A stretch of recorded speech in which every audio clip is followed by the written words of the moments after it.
let's go ahead and call to order so we can kind of stay on schedule. Could I get a motion to approve the minutes from July? I'll make a motion. Second. Second, Ashley. Thanks. Jenny, could you do the roll call, please? Yes. Amy, Here. Steve, Here. Josh, Here. Ashley, Present. Stephanie. Here. Thank you. Is there any audience items for tonight?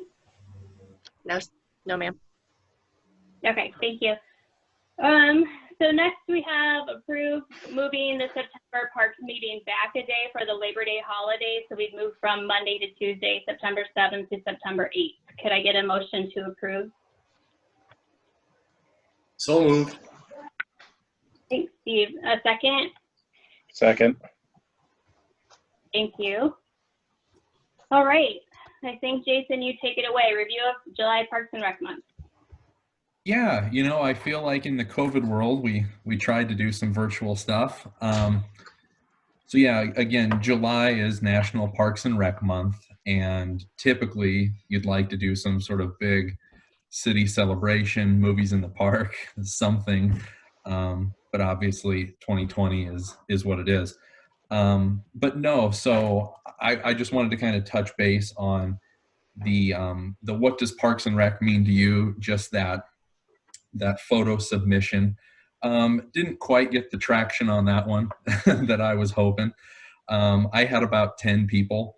So that's 10 more than I had. So I think the difference here was the park's photo scavenger hunt.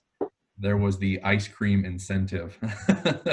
So yeah, I was very lucky that Polk City Chiropractic donated $100. And with that, I bought 4 $25 Creamery gift cards. I've been handing those out to those lucky people that completed the scavenger hunt, uploaded the photos like they were supposed to. So yeah, I had 10 groups complete it. I hope other people got out and enjoyed the hunt, maybe just didn't upload pictures. But no, judging by the pictures, there were some happy little kids that were running around checking out parks. And yeah, Josh, you need to get your wife to get in touch with me. There's free ice cream for your family that she hasn't. Yeah, Sherry was one of the lucky random people that did it, and her name got pulled. So I'll have her message you. I'm sure she'll run down and get it right away. Yeah. But yeah, no, so that was great. And I think going forward, kind of cultivating those relationships like with Polk County Chiropractic and other small businesses, that's going to be really valuable when, you know, we're looking for a little bit of incentive here or there, just those small little businesses that want to be part of something, get their name out there. How many followers do we have on the Facebook page? We're up to 222. I didn't know. I know for our Little League Facebook page, we would promote posts. You can usually do that for a small amount just to get more awareness. Mm-hmm. I didn't know if we could do something like that to drive that number up higher so we can get more participation in some of these events. I want to say we did it for like $25 and we were able to like quadruple the number of people who would have seen like our registration posts or anything like that, just to really drive more attention to it. Yep. And I'm glad you mentioned that. I'm kind of working on a fall registration or fall program guide. You know, not sure how lengthy it's going to be, you know, obviously just with the uncertainty of groups going forward. But yeah, my plan was that when I have that post, that would probably be the first one I would invest in to get those offerings out to a lot more people. So yeah, absolutely following suit when it comes to registration. So great minds think alike. All right, I'd like to move on to number 7. So for the commission's consideration tonight, I'd like you folks to review and approve adjusting our rental facility structure. And that was one of the PDFs that I included in tonight's packet. So just going from top to bottom, the blue box is the current structure of our community center and Miller Park.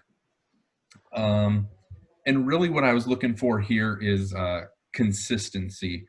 So for example, the community center you could do for a half day, whereas Miller Park, only 4 hours. I just want to get that very black and white.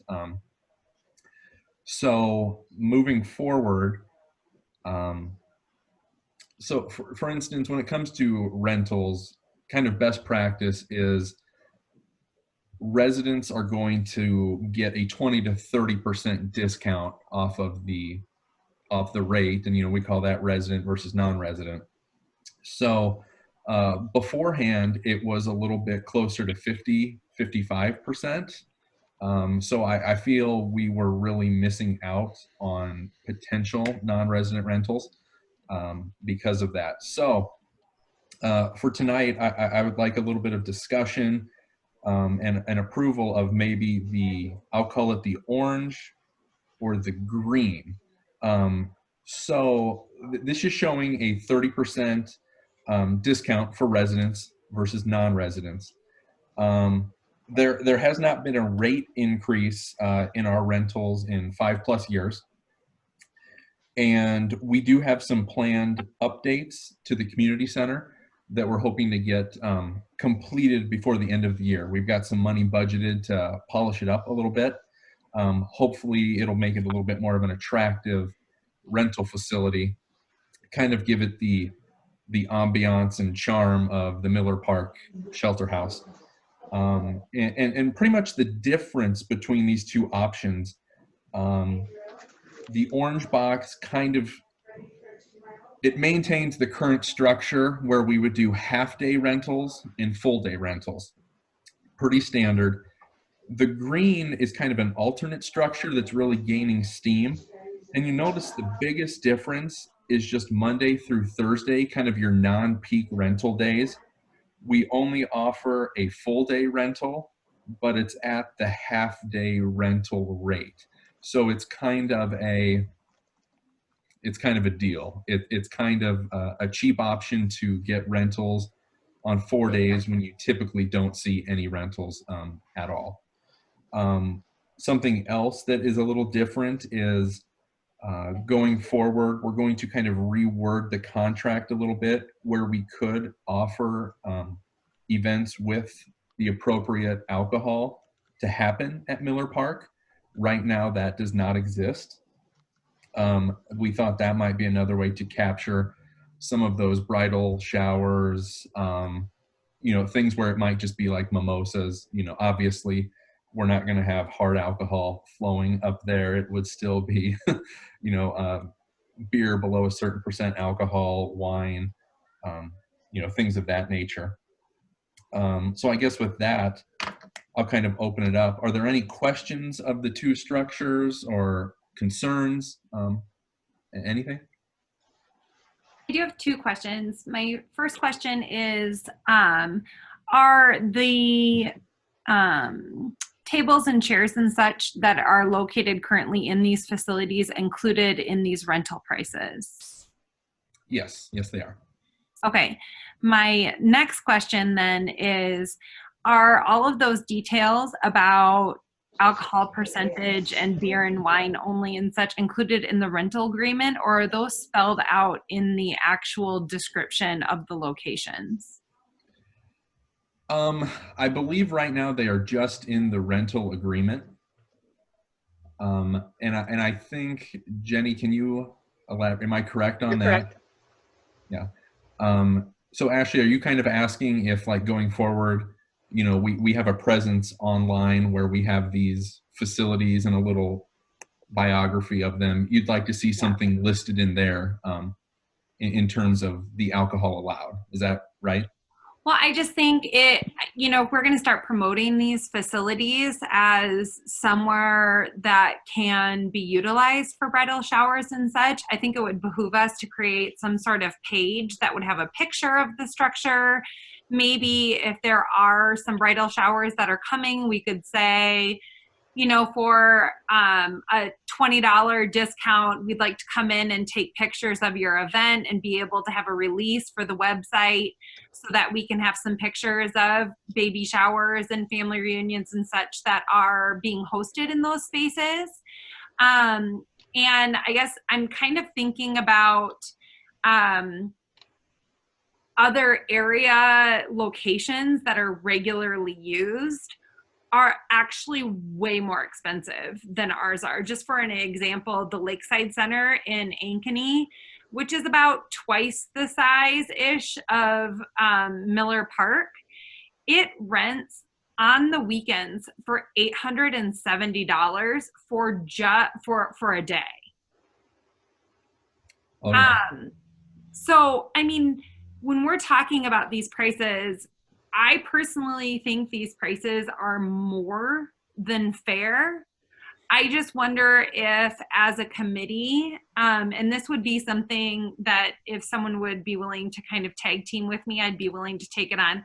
I'm just wondering if some of this may be an advertising glitch, for a lack of a better term. Missed opportunity, maybe. So that leads me to a question. Who's using the facilities now, and how much usage is there? Well, right now the answer is nobody in the current world. But in the past, and I'm going to have to let Jenny talk a little bit to this. You know, twice a week we are a senior meal site at the community center. I believe it's Tuesdays and Thursdays. Mm-hmm. Okay. And then, you know, I think we probably see a lot of graduation parties, I would assume. What else, Jenny? So I would say from April to July, pretty much every weekend is booked in the community room in Miller Park between graduations, anniversaries, birthdays, reunions. We don't get too terribly many wedding receptions, only because even the community room isn't exactly where somebody wants to host a dinner and a dance.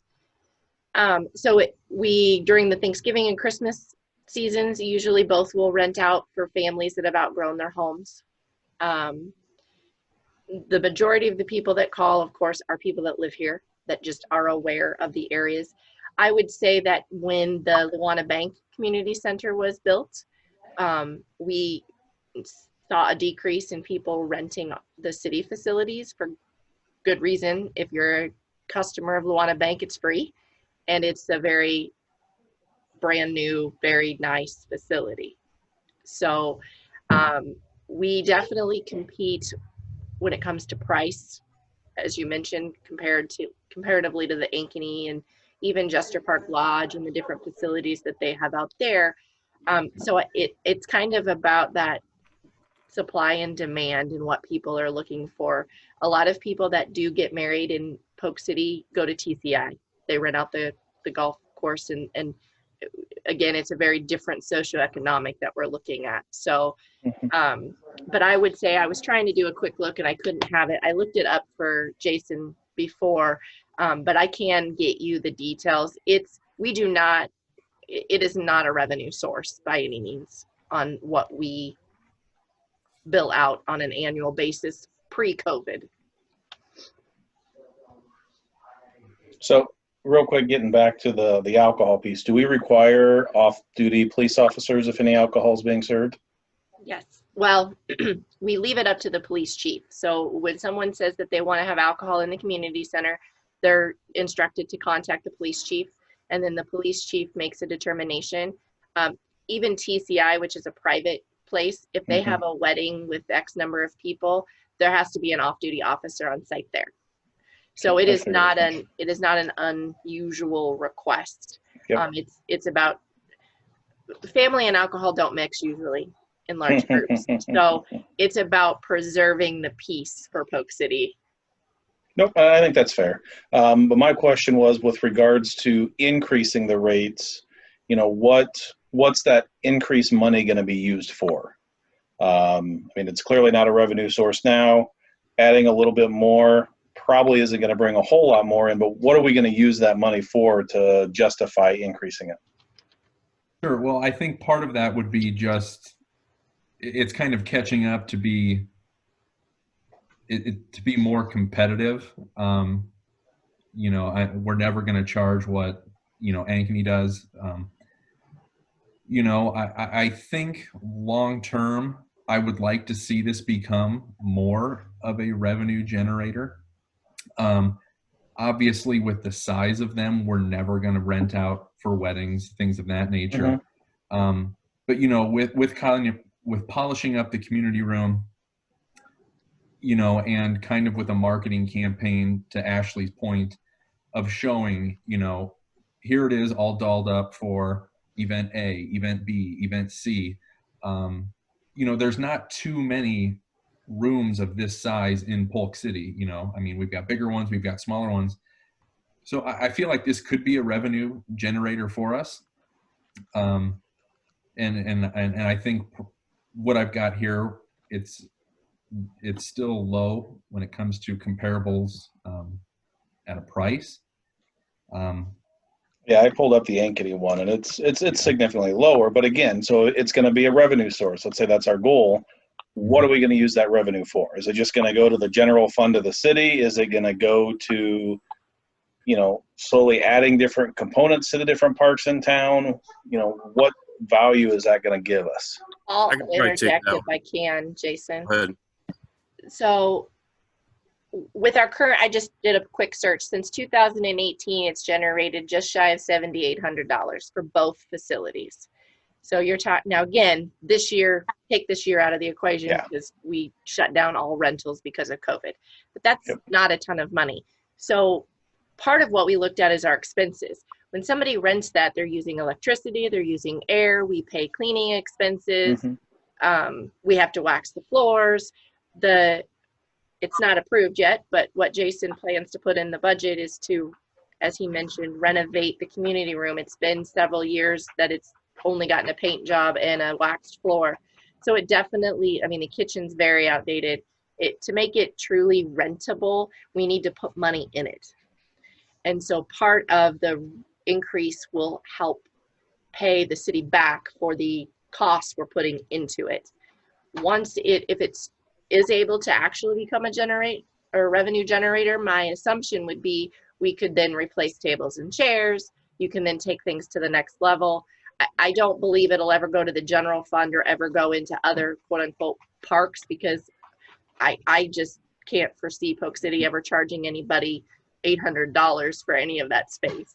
So it's still going to be a very minimal amount of money by the time you take away all the expenses that are associated with the building itself and the utilities and the cleaning and all of those things. So I didn't mean to jump in, Jason, but I know I've had the farthest history with the facility to date. So do we know what those annual expenses are? Because I'm sure there's just overall upkeep of the building themselves, but I don't know how the community center partakes into those costs with it being tied to everything else. Yep, there would be. I don't have it at my fingertips, obviously, but there would definitely be expenses associated with that. We would then also have to go backwards to figure out what the break in the utilities are and all those things. We do generate revenue from Polk County because we have a lease agreement with them that's 1 year long that Jason mentioned, that they the senior meals are housed Tuesdays and Thursdays, but we have only renewed that for a year because we don't know what we want the community room necessarily to even look like. So I think this is just trying to get us on track to where we should be. And then once we can start generating some revenue, then maybe Jason can come back and say, okay, now I need the commission to kind of give us some ideas on where they'd like things to go. But I don't know that it's ever going to be like what some of the other communities around us have, just because we don't have the same type of facilities. I mean, that Lake Center or Lakeview Center or whatever, I was just at a graduation party there. I mean, it's got a beautiful pond. Well, it's under construction right now, but it has a beautiful pond outside. I mean, it's just a very different draw than what we have to offer. And I've showed the community room to people that are looking at doing even bridal showers, and they're always just a little, It reminds me of where I used to have my Bluebird meetings back in the day, you know, Girl Scout meetings. And our organizations, of course, use them for free, our 501(c)(3)s. So Little League Soccer, Girl Scouts, Boy Scouts, they all get to use them in the evenings. That is, I don't believe in your proposal, you're changing that, are you? Yeah. I'll say that was gonna be my next question is, would those organizations still be able to use those? Yes. That was going to be one of my questions as Yep. well. I mean, it's still first come, first serve, obviously, just like Sure. anything else. But Yep. if it's available, then yes, that would be the intent, would be that it would still be available for use. Your point, Jenny. We have a separate line item that the council looks at. It's specifically for the shelter houses and the revenue, and it's always red. I mean, it's always red by a lot, you know. So it's going to take pretty significant amount of people, and you'd have to probably triple it to even come close to getting to where we could say we're even money on that. But we do budget those separately.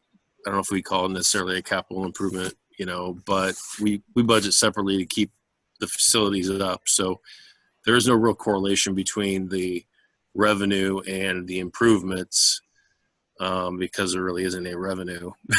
But and I can't see them being to the point of where it's so much that we can totally redo it. But it's a step in the right direction to just you know, I think where you're getting, Josh, was can we put this money in a different fund so that money goes right to increasing that facility? And that's literally not impossible. It's possible, but it's a really tough when you got so many different things running.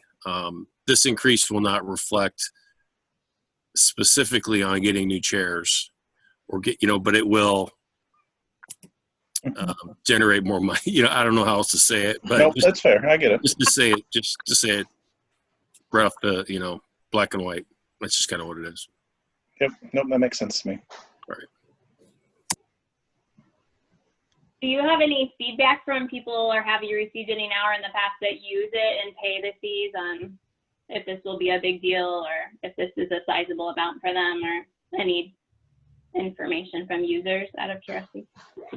All the users I've ever dealt with that have rented to this date think it's a steal, to Ashley's point. I mean, they know what other places charge.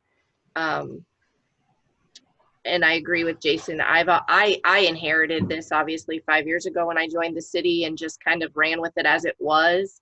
Jason this is his gig, so he's doing exactly what I didn't have time to do.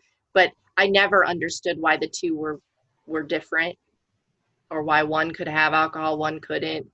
I think by default it was just when they were created, who was involved in creating them. So the biggest thing for me on the front line is to streamline them so they're the same. I mean, they're essentially the same. They're essentially the same space, right? Miller Park's smaller. So to Jason's point, you know, you shouldn't pay quite as much for that one, but why can you rent one for half the day and one for not half the day? And that's probably the biggest feedback I got is I only want Miller Park for 8 hours, not all day. Why can't I get it like the community room so that they could save money? So by making this change and streamlining that'll take that feedback away. But I wouldn't envision anybody, based on the prices that he's quoting, we talked about it beforehand, I wouldn't see anybody going, oh no, I'm not renting that, that's too much money. Because there's just nothing even comparable within a 25, 30 mile radius that I'm aware of. So then my next question is about the alternate schedule that you have here. So would that eliminate an ability to have a half-day rental during the weekday? And if so, would that cause any problems from anyone that regularly uses it, or if the Little League wants to be in there in the afternoon or the evening or something? No, not really. So I would kind of play it by ear a little bit. If I knew there was a group that wanted to just be in there in the morning and one in the afternoon, I could make that work. But you know, on the flip side, when somebody sees, you know, that half day rental as it is now for $90, you know, one, you just don't see those user groups really wanting, you know, Monday through Thursday. So again, just the second structure is just it's to incentivize Monday through Thursday rentals. And if Josh and Little League want it for a Wednesday, that would be that would be the rental for Wednesday, as it's written. So yeah, but again, Monday through Thursday we don't see a lot of traffic, so this is kind of I don't want to call it a Hail Mary, but it's an effort to incentivize the Monday through Thursday rentals if you can get a full day at half the price of the weekend rental.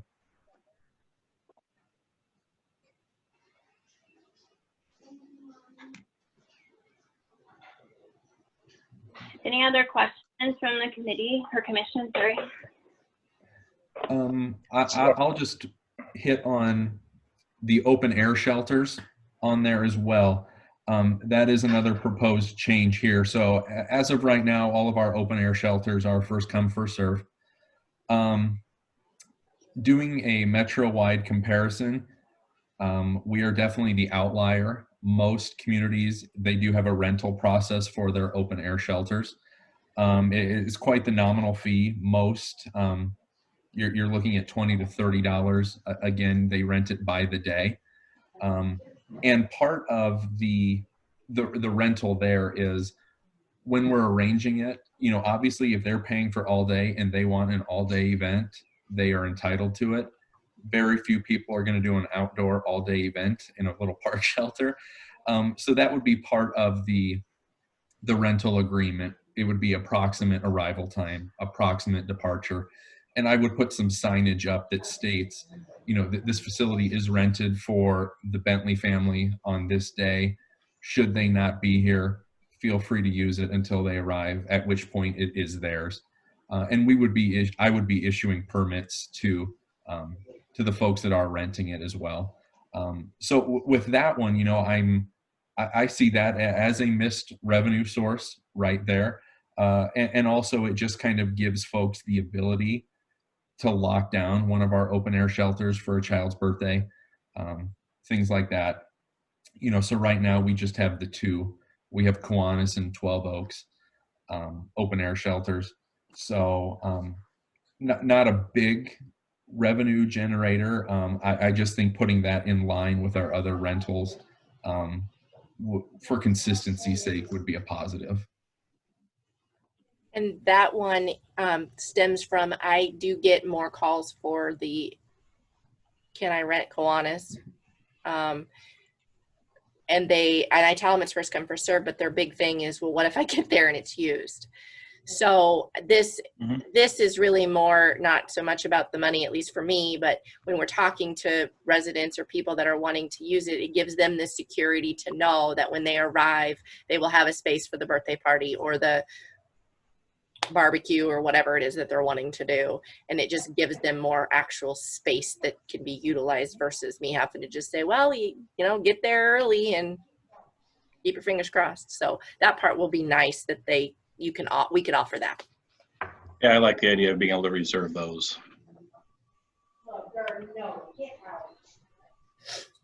So do we need to make a recommendation on which one of these we want to send to council? Is that what we're kind of looking at, or is it just to share with us? No, I would like you guys to, even amongst yourselves or back and forth with me, do you like the current structure?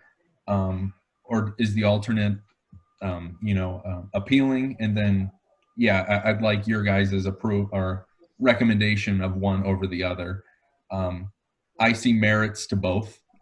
So you guys are kind of my tie-breaking vote, truthfully. So, yeah, work your magic, please.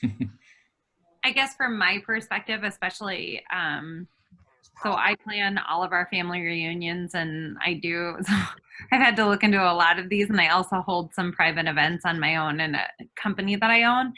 I would say the more streamlined that we can make this, the better, in my opinion. And if you could create almost like a matrix that had like the name of the location, and then it had amenities and features above listed. You know, how many people can it host? How many tables are there? How many chairs are there? Is there a kitchen included? Yes or no? You know, the cost, how many people can you do theater style versus with tables? And then, you know, even if you did half day cost, full day cost, weekday cost, like if you could create something that's very streamlined for people to read, I think having the rules not change across the venues is a very good idea, because it makes things mucky. And then at what point in time do you get to the, you know, a place where someone says, well, we were originally looking at the community center, and then Jenny said we should look at Miller, and then the rules changed and we didn't know. And like, I just feel like you're creating a nightmare for yourself and a chance for someone to be displeased. And so I would vote for.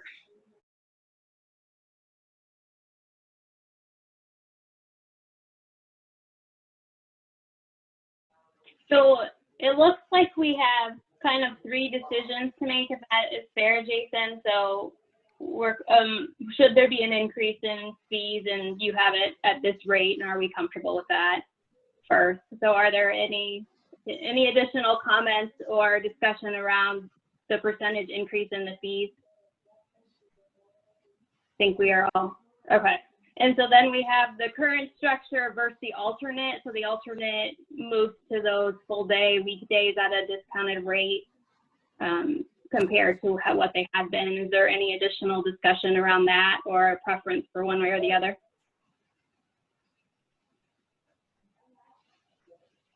Okay, and then the third is the addition of the open air shelters, and it sounded like there was a lot of positive feedback about that. Is there any other comments or thoughts? So Jason, what I kind of understood from you is your preference would be in this green area with the alternate structure, that you have an option to try that out. Is that fair to say? That's the way I'm leaning, but I wanted Ashley to clarify when she's saying, you know, streamline. Do you think the alternate structure is that what's mucking it up? So you think the streamline would be maintaining a half day option 7 days a week, a full day option 7 days a week? Is that correct? No. Oh, yeah. Okay. My microphone's on. Sorry. I'm parenting and meeting at the same time, so I forget when I do and don't have my microphone on. No, I'm just saying I like the way that you have the matrix that you have set forth, Okay. but I think adding in the rules and having, you know, how many people that it fits. I like the structure that you have as far as the pricing goes, and Okay. the alternate structure I think is really smart. And I think it also mirrors what is common practice in other surrounding communities. Mm-hmm. So Okay. I think that's smart. Okay, perfect. Just wanted to clarify with you.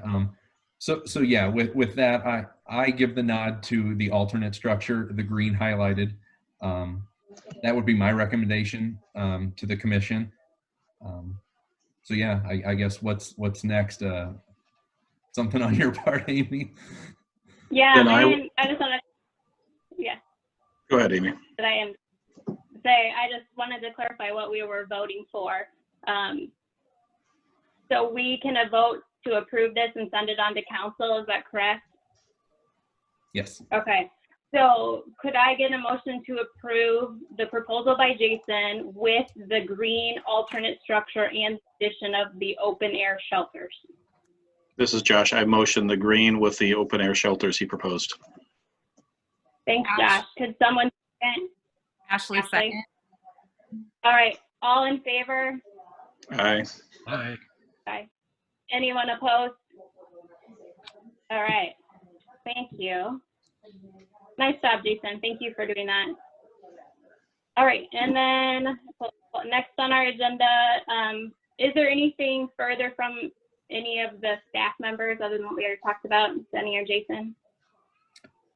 Yeah, I've got a small public works report from Mike Schulte. The city's currently taking bids to re-roof the Kiwanis open air shelter because of some graffiti on the roof. So we just figured with that, it was time to maybe reshingle it. So we're taking bids for that right now. North Polk United Soccer, their fall season is upon us. Practice will begin later this month, and games will wrap up the first part of November. I've been working with their leadership pretty closely as it pertains to kind of the return to play, safety guidelines of youth sports in the COVID-19 era.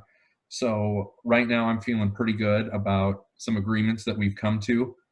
We are still working out some finer details on like restroom use and what that looks like and additional cleanings, things like that.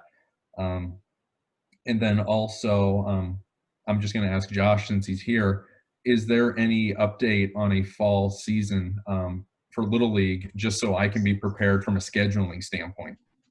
Yeah, as of right now, we haven't had any meetings or any conversation with it. If I had to decide now, I would probably lean towards no for a season, maybe like a Saturday clinic, camp type look, but I really don't think we're going to have anything long term. I've talked to one of the other city presidents, and they're kind of leaning that way as I am, but we haven't had any additional conversations as of yet. If you went forth with a clinic type thing, what would field one probably be the one that you would utilize? I'm just trying to, sometimes they like to put a small soccer field in an outfield. I just want to make sure I'm putting them in the least likely that you would use. It would either be on one or two. Traditionally, softball uses two, but it'll be on one of those two most likely. Okay. If there was anything, I'd say the two backfields would probably not be used at all. Okay. Awesome. Thank you. Yeah, I think that's it for other news on my end. Anything else from you, Jenny? Are you good? Good. Thank you. Anything from the council, Dave? No, I was just informed of this like 48 hours ago, so I didn't put a lot of thought into it. What I will say is this experience is really, really awesome because having Jason on board really provides this commission, call it what you may, just a really in-depth and well thought out process and how to work into these things, because before we all tried to do it ourselves and it was really difficult to do, and now we have one point of contact. So Jason, great job to you, and please feel very appreciative of the fact that you have somebody on the ground working in your favor, all of our favor, but it's really great to see that. We've wanted it for a long time. We finally got that. And so I love to see that. So, and also appreciate everybody's hard work and being a volunteer for the city in this regards too. So thank you for that as well. Thanks, Dave. I was just thinking the same thing of what a difference these meetings are now that Jason is here to keep things moving. So thank you for doing that. Is there anything else from the commission? No? All right. I have a question really quick. We had talked previously about having potentially a work session with a council member. I don't know if that was going to be Rob or who that was going to be, and maybe talking through some of the original conversations that we had about recreational facilities. I'm wondering if that's still on the table. I have missed a meeting, so maybe it was talked about while I missed a meeting. I just wanted to bring that back up so it didn't get lost. It was brought up a few times actually, and I'm trying to. Chelsea basically said she wanted to get the council to finalize the capital improvement plan. So the council's been working on a 5-year plan that takes us through, 2023? No, 2025. That'd be 5 years. Ha, math. Once the capital improvement plan is approved, then there's at least direction that the council has provided staff with all the projects that includes park and trails and things, and when the funding would be available. So I think the thought was that there would be some sort of a follow-up to that when it's done, because then that way that can answer a lot of the questions that you as a commission members have on, you know, when's this going to happen and when's that going to happen and what's the budget look like. So isn't that kind of counterproductive though, if we're going to ask for recommendations on what the commission believe should be done, but then we're allocating money to things that we are not, you know, the capital improvement plan took in consideration the Parks Commission's recommendations last budget fiscal year on what parks they wanted done first and how and whatnot. So that was part of when we did the rankings, that was part of where those came from, was the Parks Commission. That was pre-Jason, of course, but yes, so all of their input was incorporated into, remember those big, huge lists on the wall when Pat? Oh yeah, of course, yeah. All of, yeah, some of those things came right from this commission, so. And is this commission familiar with what was prioritized and what was not? It's been a couple of years, so I'm sure we could all use a refreshing. Yeah, so I think to Ashley's point, I think we've cart before the horse a little, if you will. I'm just here one time, and you know, maybe reappointed next year, whatever the case may be. But it may be good to have an informative session. And I'm speaking for Rob now, right? So I've talked to Rob about this, but a session of some sort to talk over that and keep you all apprised of kind of what is, and it's not completed, but what is in consideration. And so that when folks come up to you and when you have questions, you can speak with confidence on what is, you know, potentially being done and what the discussions are, because you are essentially an extension of the council that's out there, you know, representing the parks and recreation. So, Jenny, if you completely disagree with what I'm saying, let me know. Otherwise, I think that's, and Jason, I mean, you know, let's try to put something together, and I'll let Rob know that I said it in his place, and then he can worry about the rest of it. No, but I really do think that's a good idea, to do that. That makes complete sense. I just know we had kind of a detailed exchange about what to do with the land that is at the top of the hill on 3rd Street, the land that went up for auction, and then no one had any bids on it.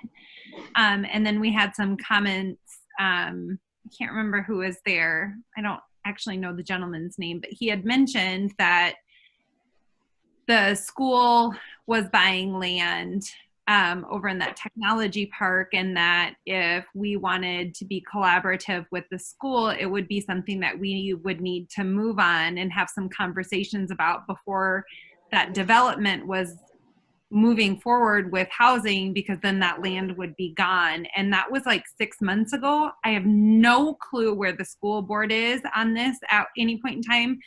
But in that conversation, there was a mention of having a board retreat of some sort, or a commission retreat of some sort, that we could, instead of just talking about prioritizing what already exists, talk about what we're wanting to look at for the future, and, you know, kind of fantasizing projects for what we want Polk City Parks and Rec to look like. And I just haven't heard anything more on that. And I'm just concerned that if we continue to table this, that new 456 intermediate building gets built and we miss this opportunity to potentially partner with the school district. I don't know about anybody else, but I'm just feeling a sense of urgency about that, especially as these seasons have been postponed this year, and we didn't have everybody concerned about all of the traffic and parking at our Little League and soccer fields, but it's going to be coming up next year. So I just want to make sure that doesn't get lost in our mix. So Ashley, this Steve, and I can comment. I think this is a perfect opportunity for me to extend an invitation from the Community Visioning Project, because the 3rd Street green space was an area that received a lot of comment during our design workshop that was held on the square. And it's one of the projects that our landscape architect is working on right now. Some different options for that green space based on what they heard at the design workshop. And so we meet again on August 13th, and that's going to be, I believe, both a virtual and an in-person meeting. We're going to meet at Luena Community Center at 7 p.m. on the 13th. And then I think there'll also be a Zoom option.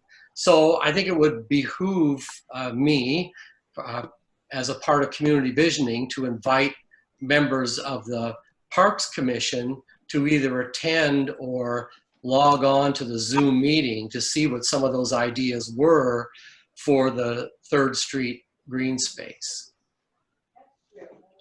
Can someone help me understand how the community visioning group fits in with Parks decisions? Is it a group of community stakeholders that are interested in what's happening? Are you guys a part of, I'm not exactly sure how that all fits in. I'm sorry. So the short answer is that community visioning is separate. It does have full council endorsement, but it's not connected to Parks and Rec or any department at this time. It's just a group of about 27 community members who are coming together working on community visioning projects. But let me just say that, like the 3rd Street green space, there's obviously a connection between what's being talked about through community visioning and potentially what the Parks Commission might want to do up there or endorse as part of Parks Commission. So, and that's not the only space that that members of the community talked about when they came to the design workshop, because they also talked about the Lost Lakes Park and doing some things there. We also talked about a trailhead park downtown for bicyclists who would potentially be coming into the city via the High Trestle Trail connector into Polk City. So there's a lot of crossover between what community visioning is doing and what the Parks Commission could conceivably endorse, which is why I've always tried to invite people to come to community visioning and also talk about it whenever there were questions. And I'll further elaborate on that, Ashley. How this came to be is June of last year, our interim city manager found a grant opportunity. It was the Iowa's Living Roadway Community Visioning Program, and it was with the Trees Forever, Iowa Department of Transportation, and the Iowa State Extension Office. So basically, I'm reading Don's memo so I don't get it wrong. So basically what it did was encourage and promote strategic planning for transportation improvements within communities under 10,000 people.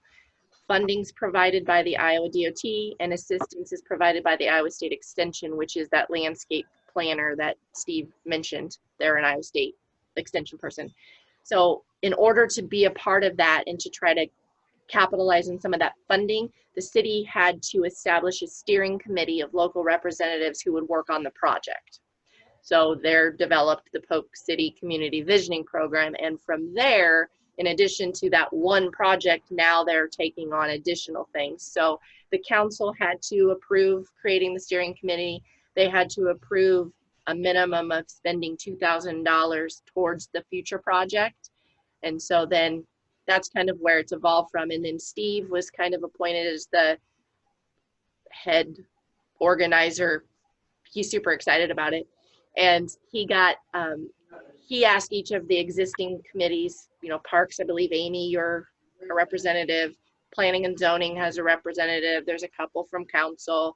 So it's not in lieu of, it was in addition to, and it was specific to funding that's now evolved into more. Is that a good summarization, Steve? Well, kind of, sort of, because community visioning really didn't start with the city of Polk City. Oh, I know. I meant for us, though, when Yeah, we got involved in it. We brought it to Yes. Polk City Council for endorsement and to other groups as well. And so it did start outside of the city, but the city did have to approve as part of it spending $2,000 toward a project. Thank you. I just, excuse me, I wasn't aware. I'm sorry if I just took up a bunch of time and everybody else knew what was going on. Lots of moving parts. Yeah. Yeah, I'm and gonna elaborate. Jason, Oh, go ahead. now, I was just going to say, we have had a couple of presentations on it along the steps, and now that Steve's on board, we can get them more regularly, the updates from him directly, so that will be good. And Ashley, if I may elaborate on the your earlier comment on the ground up in the technology park, that's far from off the table. So it's it won't be developed before any. Yeah. So there's no time is of the essence there, just so you know. So it's Mr. Like say, but yeah, we're not missing out on anything at this point. I'll just add, Ashley, that I contacted the school, North Polk School District, about what was happening up there as part of community visioning. And the message that I got back was basically they were sitting down with some of their volunteers, their staff, school board, so forth and so on, to begin to get ideas for what people would like to see in that facility. So I guess I agree with Dave that it's not moving along very quickly.